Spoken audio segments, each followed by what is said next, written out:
Amarendra sir, Sir. can you please unmute yourself, sir? Yes, sir.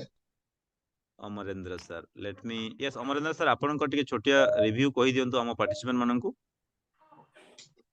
First of all, good morning. Good morning, sir. Good morning to each participants. माने हाँ. for a noble cause. ମୁଁ ପୂଜାରେ ବସିଥିଲି, ପୂଜାରୁ ଟିକେ brake ନେଇକି ଆସିଲି ବର୍ତ୍ତମାନ. Sir, sir. ମୁଁ ପ୍ରଥମେ କହି ଦଉଛି ଆପଣ ଯୋଉ ଏଇ ଯୋଉ ନୋବେଲ କଜ୍ ପାଇଁ କାମଟି ନେଇଛନ୍ତି ଓଡିଶାକୁ ମାନେ ଡାଇବେଟିସ୍ ମୁକ୍ତ କରିବା ପାଇଁ, Sir. ସେଥିପାଇଁ ପ୍ରଥମେ ମୋ ହୃଦୟରୁ ଜଗନ୍ନାଥଙ୍କ ପାଖରେ ମୁଁ ପ୍ରାର୍ଥନା କରୁଛି ଆପଣ ଏଇ କାମଟିକୁ ଆହୁରି ଅଗ୍ରସର କରନ୍ତୁ। sir ଦେଖନ୍ତୁ ପଇସା କେହି ଏବଂ ଉପରକୁ ନେଇକି ମୁଁ ଯିବେନି, ଠିକ ଅଛି? ମାନେ ମୋର ଯେତେ ନଲେଜ କୁହନ୍ତୁ sir. ଆଜ୍ଞା ସାର୍, ଜଗନ୍ନାଥଙ୍କ ଦେଶରେ ରହି ଆମେ ଏଇ ଯୋଉ ମାନେ ମତିଭ୍ରମ ହେଇଥିବାରୁ ଆମେ ପଞ୍ଚ ମହାଭୂତ ସାଙ୍ଗରେ ସମ୍ପର୍କ କାଟି ଦେଇଥିବାରୁ, ପଞ୍ଚ ମହାଭୂତ ଯୋଉଟା କି ମୁଁ ବୁଝିପାରିଲି ଆପଣଙ୍କର କ୍ଲାସ ରୁ, ମାନେ ଅଗ୍ନି, ଜଳ, ବାୟୁ ଏବଂ ଆକାଶ ତଥା ମାଟି ସହିତ ସମ୍ପର୍କ ଆମେ କେମିତି ବ୍ୟାଲେନ୍ସ କରିବା? ୟେସ୍, ହଁ। ତେଣୁ ମୁଁ ବି ସେଇ ଉପରେ ରିସର୍ଚ୍ଚ କରେ, ପଢାପଢି କରେ। ମୁଁ ବହୁତ ମହାପୁରୁଷ ବଢିଆ sir. ଅଚ୍ୟୁତାନନ୍ଦଙ୍କର ପିଣ୍ଡ ବ୍ରହ୍ମାଣ୍ଡ ତତ୍ତ୍ୱ ବିଷୟରେ ମୁଁ ବେଶୀ କିଛି କହିବିନି, କିନ୍ତୁ ନିଶ୍ଚିତ ଭାବରେ ଆମେ ତାଠୁ ଦୂରକୁ ଯାଇଛୁ ବୋଲି ଆଜି ରୋଗଗ୍ରସ୍ତ ହେଇଛୁ ଏବଂ ଶରୀର ରୋଗଗ୍ରସ୍ତ ହେଇକି ଆମେ ଭୋଗିଛୁ। ମୁଁ ମୋ କଥା କହୁଛି, 20 ବର୍ଷ ଧରି ମୁଁ ଥାଇରଏଡ ମେଡିସିନ ଖାଉଥିଲି ଏବଂ 12 ବର୍ଷ ଧରିକି ଡାଇବେଟିକ ମେଡିସିନ ଖାଇ ଚାଲିଥିଲି ଏବଂ ଖାଇ ଚାଲିଥିଲି ନିରବଚ୍ଛିନ୍ନ ଭାବରେ। ସମସ୍ତ ଡାକ୍ତର ଓଡିଶା ଏବଂ ଅନ୍ୟ ବାହାର ରାଜ୍ୟର ଡାକ୍ତରଙ୍କର କନସଲଟେସନ ସହ ମେଡିସିନ ଖାଇ ଶେଷରେ ଏତେ କମ୍ପ୍ଲିକେସନ ଆରମ୍ଭ ହେଇଗଲା, ମାନେ ମୁଁ ସ୍ଥିରତା, ମୋର କର୍ମ ଜୀବନରେ ମୁଁ ଗୋଟେ ଉଚ୍ଚ ପଦବୀରେ ଯଦିଓ କାମ କରୁଥିଲି, ସେ ପଦବୀର ମୋ କର୍ମକୁ ମତେ ବ୍ୟାଘାତ ବହୁତ ପହଞ୍ଚଉଥିଲା। ମୋ ପର୍ସନାଲ ଲାଇଫ ଡିଷ୍ଟର୍ବାନ୍ସ ହେଇକି ଚାଲିଥିଲା ଏବଂ ମତେ କର୍ମ ଜୀବନରେ ମତେ ବହୁତ ମାନେ ଆମ ପ୍ରୋଗ୍ରାମ ଜଏନ ହେବା ଆଗରୁ ଆପଣ କେତେଟା ମେଡିସିନ ଖାଉଥିଲେ? ମୁଁ ପାଖାପାଖି ଗ୍ୟାଷ୍ଟ୍ରିକ ମେଡିସିନ ଖାଉଥିଲି 4 ବର୍ଷ ଧରିକିରି, ଥାଇରଏଡ ମେଡିସିନ 20 ବର୍ଷ, ଡାଇବେଟିକ ମେଡିସିନ 12 ବର୍ଷ ଏବଂ ସବୁ ଯଦି ହିସାବ କରାଯାଏ 4-5ଟି ମେଡିସିନ ଖାଉଥିଲି। ବିପି ଯଦିଓ ନଥିଲା, ବିପି ଆରମ୍ଭ ହେଇଯାଇଥିଲା, ବିପି ମେଡିସିନ ବି ଆରମ୍ଭ ହେଇଯାଇଥିଲା। ତେଣୁ ଆପଣ ଭାବୁଛନ୍ତି ଆମ ପ୍ରୋଗ୍ରାମ ଆପଣଙ୍କୁ ଇଫେକ୍ଟିଭ ହେଇଛି? ନିଶ୍ଚିତ ଭାବରେ ଡକ୍ଟର, ନିଶ୍ଚିତ 15 ଦିନର ରେଜଲ୍ଟ ମୁଁ ମାନେ ପ୍ରଥମେ ତ ଆଚମ୍ବିତ ହେଇଗଲି। ମୋର 20 ବର୍ଷର ଥାଇରଏଡ ଟା କେମିତି ପଳେଇଲା। ମୁଁ ଥାଇରଏଡ ମେଡିସିନ ଛାଡିଦେଲି, ଯୋଉଟା କି ମୋର ଗୋଟେ ମୁଣ୍ଡରେ ଥିଲା ଯେ ମୁଁ ଥାଇରଏଡ ମେଡିସିନ ଛାଡି ପାରିବିନି।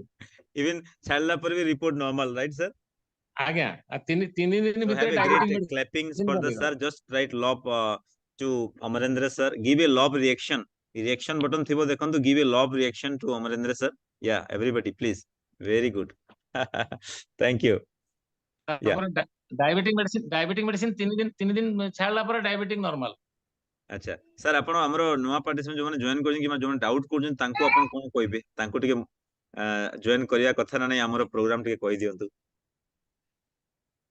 ମୁଁ ଏଇ କଥା କହିଲି, ଏକ୍ସପେରିମେଣ୍ଟ କରିଥିଲି ମଝିରେ।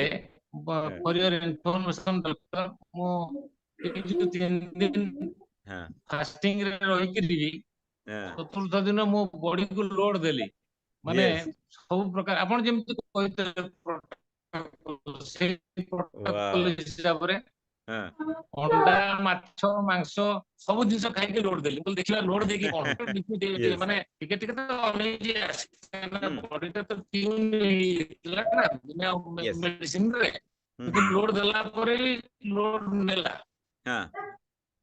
ତାମାନେ ବଡିର ଅର୍ଗାନ ଯୋଉ ଟ୍ୟୁନିଂ କରିଦେଇଛି ଏବଂ ବଡି ଲାଗୁଛି। ତେଣୁ ମୁଁ ସେଥିପାଇଁ କହିବି, ଆମେ ନେଚୁରୋପାଥିକୁ ଆମେ ନିଶ୍ଚିତ କରିବା ଉଚିତ। କାହିଁକିନା ବଡିର ଯୋଉ 2-3ଟା ଜିନିଷ ମୁଁ ସାରଙ୍କର ପ୍ରୋଗ୍ରାମରୁ ଅଣ୍ଡରଷ୍ଟାଣ୍ଡ କଲି। ଗୋଟେ ହଉଛି ବଡିର ନ୍ୟାଚୁରାଲ ହିଲିଂ ପ୍ରୋସେସ, ଯୋଉଟା କି ସାର୍ ଶିଖେଇବେ, ଯୋଉଟା କି ଆପଣଙ୍କର କିଟୋସିସ ବୋଲି ଗୋଟେ ପାଠ ସାର୍ କହିବେ। ଏବଂ ସେଇ କିଟୋସିସ ବିଷୟରେ ମୋର ନଲେଜ ନଥିଲା। ମୁଁ ଜାଣିଥିଲି ସମୟ ଯେ ବଡି ଗୋଟେ ହିଲିଂ ପାୱାର ଅଛି ବୋଲି, କିନ୍ତୁ ଆମେ ତାକୁ ୟୁଟିଲାଇଜ କରୁନଥିଲୁ ବହୁତ ମାନେ ଉଚ୍ଚ କୋଟିର। କାରଣ ଆମେ ସେଟା ଜାଣିନଥିଲୁ। ଆମେ ଜାଣିଛୁ ପ୍ଲେନ ଗୁଡାକରେ, ଏରୋପ୍ଲେନ ଗୁଡାକରେ ଟ୍ରାଭେଲ କଲା ମାନେ ସେକେଣ୍ଡ ଇଞ୍ଜିନ ଥାଏ। ଯଦି ଉପରେ କୌଣସି ଦୁର୍ଘଟଣା ଗ୍ରସ୍ତ ହୁଏ, ତାହେଲେ ସେକେଣ୍ଡ ଇଞ୍ଜିନ ଚାଲୁ ହୁଏ। ସେମିତି ବଡିରେ ମଧ୍ୟ ଭଗବାନ ଆମକୁ ଦେଇଛନ୍ତି ସେକେଣ୍ଡ ଇଞ୍ଜିନ। କାହିଁକି ନା ଏସବୁ ଜିନିଷ ବିଷୟରେ ଆମର ଜ୍ଞାନ ନଥିଲା।